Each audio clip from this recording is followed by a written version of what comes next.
who may benefit, it's clear from the American College of Radiology, is as important as the technology itself. And the who at this time from the ACR is based on risk and density.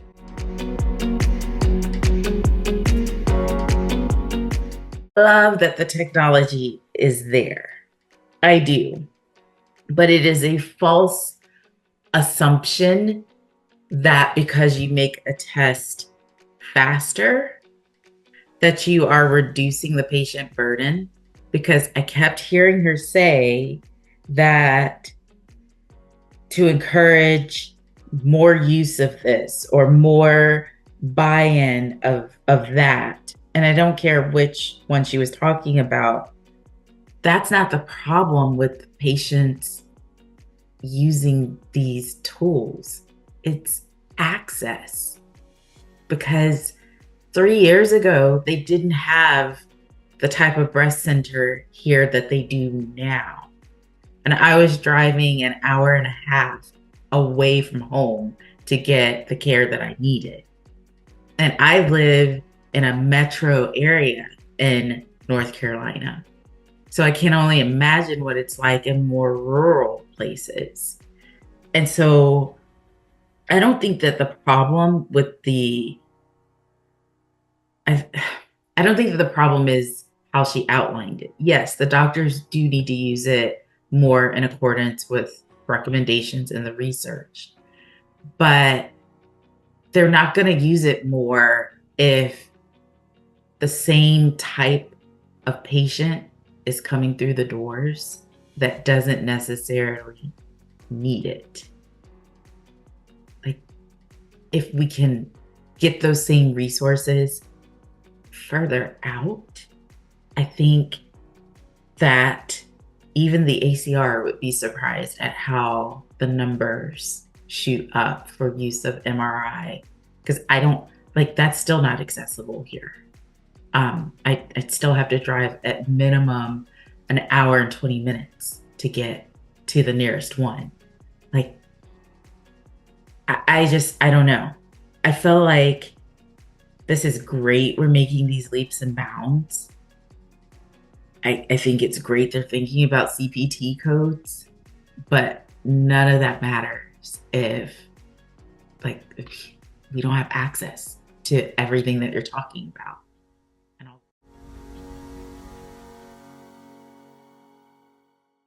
They're making advancements.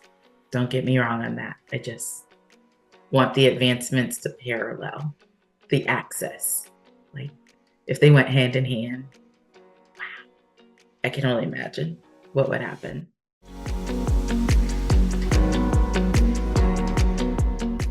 Thank you for that, because what you said is the access. And, me listening to her as a patient advocate, I zoned out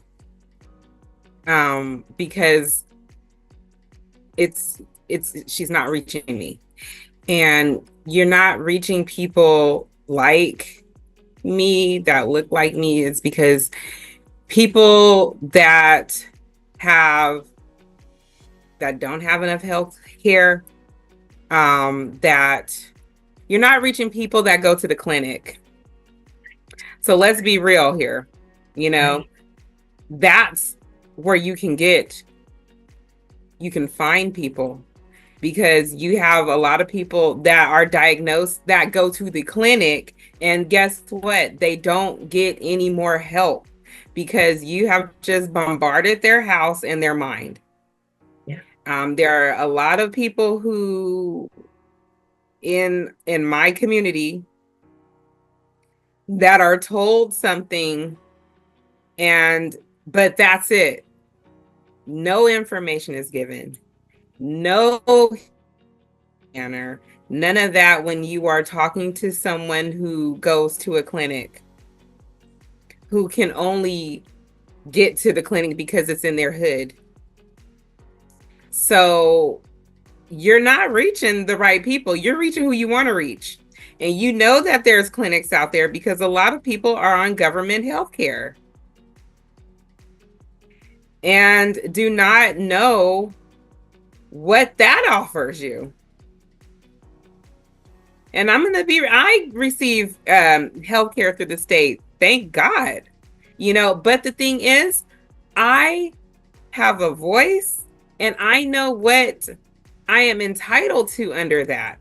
I know how to ask the correct questions to receive the right information. I know where to connect my dots. A lot of people who go to the clinic don't even understand what I'm talking about.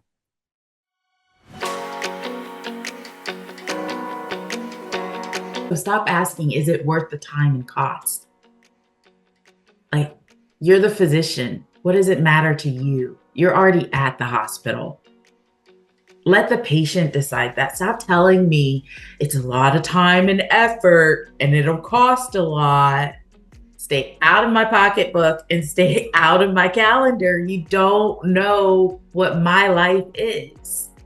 Like, stop dictating to me what I think is right for me.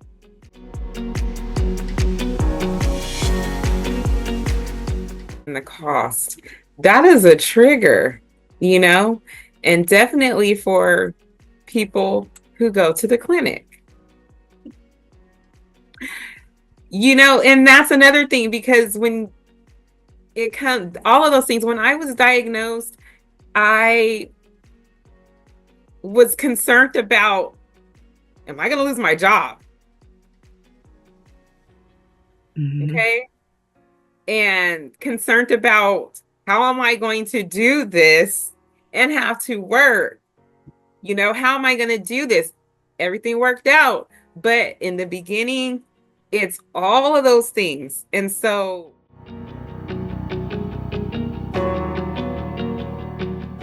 the policy changes so slowly in relation to how the technology changes that, like, she kept saying that the 3D ultrasound only picks up 2 to 4 out of 1,000.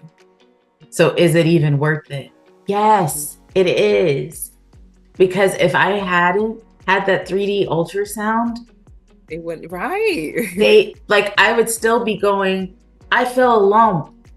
Mm-hmm. And they would still be saying to me, it's probably age-related changes. You're in your mid-40s, blah, blah, blah, blah, blah.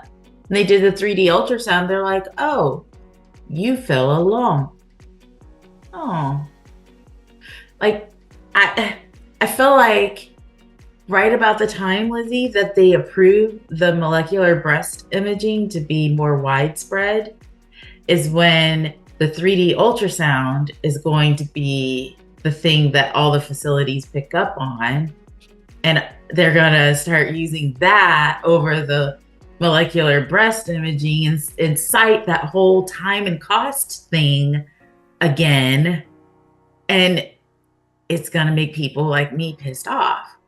Because once again, first of all, how come you as a healthcare facility, I know this, you have a set amount of money that is for charitable use.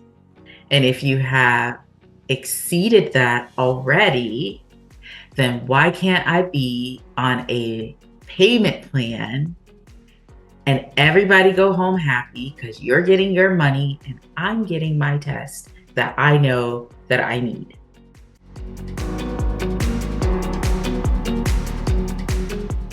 Like, it's motivating and it's inspiring because I know the work that's ahead of us, but at the same time, it's frustrating because I can see what they're gonna approve it, and these facilities are gonna start putting in the MBI, but only those with like the Cadillac of insurance are gonna be able to partake, whereas the hardworking middle to lower class are gonna be like, we're just gonna have to use our voice, get some megaphones to accompany it to get what we know we need.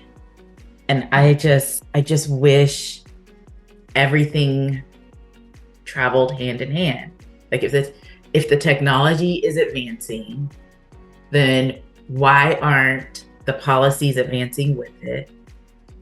And then why isn't the access advancing with both of those.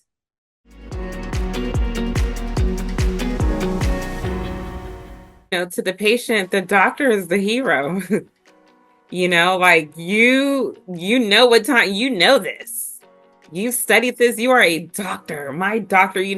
So many patients, so many survivor sisters that, I communicate with, my doctor, I have good doctors.